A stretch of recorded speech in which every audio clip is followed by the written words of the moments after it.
Hi, guys. Welcome to the podcast. I'm Laura Maelstrom, former drug addicted dropout who hit rock bottom so hard I thought that it was my grave. Today, I hold 3 degrees, run multiple businesses, and have helped hundreds shatter the curses that keep them stuck. This is Cursebreaker, where we name the invisible chains, expose the lies that you're living, and hand you the keys to burn them to the ground. Let's break that curse together. Welcome back to Cursebreaker with Laura Maelstrom and Little Faces with us today. This is the place where we name those invisible curses that keep brilliant, generous women pouring love into an emotional black hole and still waking up, feeling starved, unseen, and quietly wondering whether or not they're lovable at all. I'm Laura Maelstrom from Maelstrom Academy, and if you've ever poured compliments, sweet texts, deep conversations into him and gotten one-word replies, or even worse, silence, or you've planned thoughtful dates, remembered his favourite things, surprised him, and barely got a thank you, if you've ever given physical affection, time, emotional support, or even money or favours and still felt emotionally empty, then today is going to feel like somebody finally said the thing that you've been screaming inside for years. Today, we're calling out the curse of love languages gone wrong, that cruel mismatch, where one of you is speaking one dialect of love fluently and he is speaking something completely differently, and neither of you realizes it. So you keep giving what feels like love to you, and he keeps on giving what feels like love to him. And both of you end up feeling unloved, rejected, and exhausted. So let's break this curse open wide today. Picture her. She's the woman who remembers his coffee order. She sends thinking of you messages, writes long voice notes when he's stressed, plans cozy nights in, rubs his back after work, and tells him every day how proud she is of him. She initiates sex even when she's tired. She forgives quickly, understands deeply, and makes excuses even when he forgets those important dates. She is giving love in every direction that she knows how.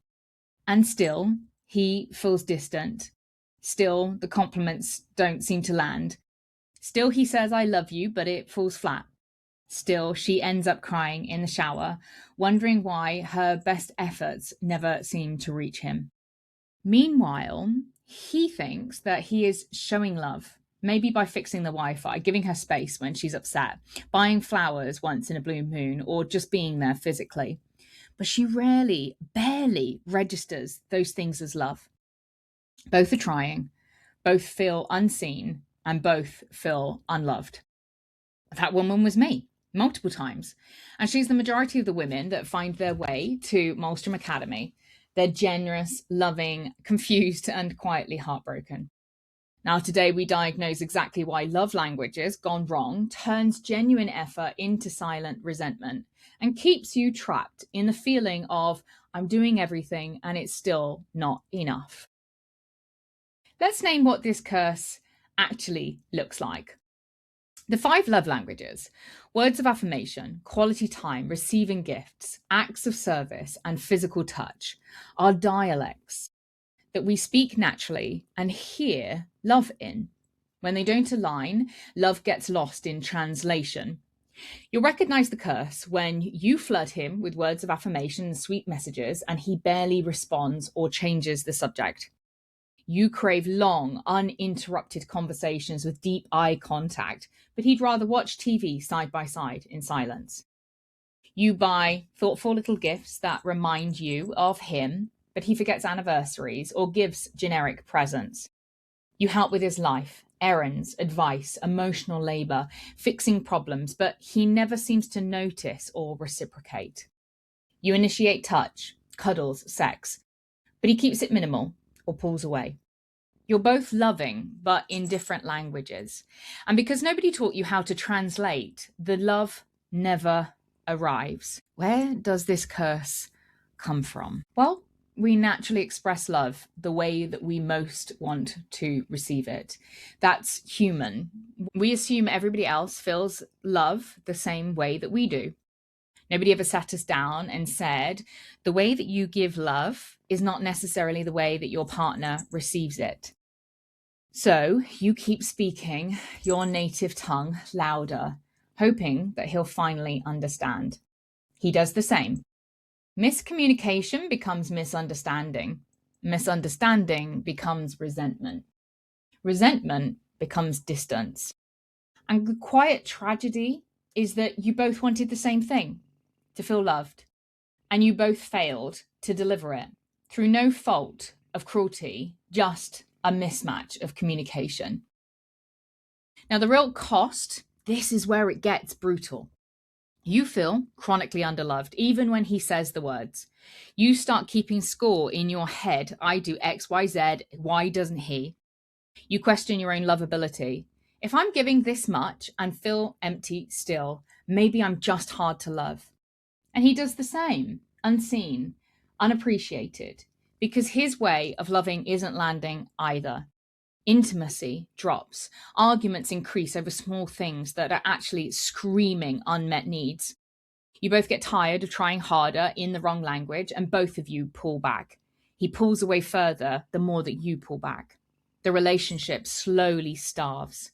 And worst of all, you stay longer than you should, thinking, if I just give more of what he wants, maybe. But the mismatch keeps the curse alive. Love becomes a silent battlefield instead of a shared home. Here's some truth from the Maelstrom. Mismatched love languages are not proof that you're incompatible. They are proof that you're speaking different dialects of the same beautiful language, and nobody taught you the dictionary. Here's what I want you to feel in your bones today. Feeling unloved, despite trying your hardest, is not evidence that you're broken, too much, or unlovable. It is evidence of a translation problem. And translation can be learnt. You can feel deeply seen, cherished, filled up by love. You can give and receive in ways that actually land. You can break the cycle of mismatched effort and quiet starvation. But spotting the curse is just the first crack. Learning to speak each other's love languages fluently, healing the resentment that's already built, rebuilding connection from the ground up. That is the deep curse-breaking work. And it's exactly what we do inside the Doormat to Dream Girl Master Course at Maelstrom Academy. We go from feeling chronically unseen and underloved to being adored in the exact ways that light your soul on fire. Now, if you're ready to stop giving love into an open void and start receiving love in the way that you've always deserved, the link below is in the show notes, and doors are always open to Maelstrom Academy. Thank you for letting me sit here in this tender, aching place with you today. If this episode felt like I was reading your private journal, then screenshot it, share it to your stories, tag me. I see everyone. You can follow me on Instagram at Cursebreaker Pod, or you can find me on other social medias at Laura Maelstrom. Or feel free to slide into my DMs with Cursebreaker, and I'll tell you how you can recognize if you're in this nice girl syndrome. Now, next episode, we're talking about overgiving and burnout and why you always feel like you're exhausted in love and how it keeps you stuck. Until then, notice what actually makes you feel loved. Notice what you're giving when it isn't landing. And remember that the right love will not leave you guessing. It will speak your language fluently, and you'll finally get to feel full. This is Cursebreaker with Laura Maelstrom and Littleface today, signing off.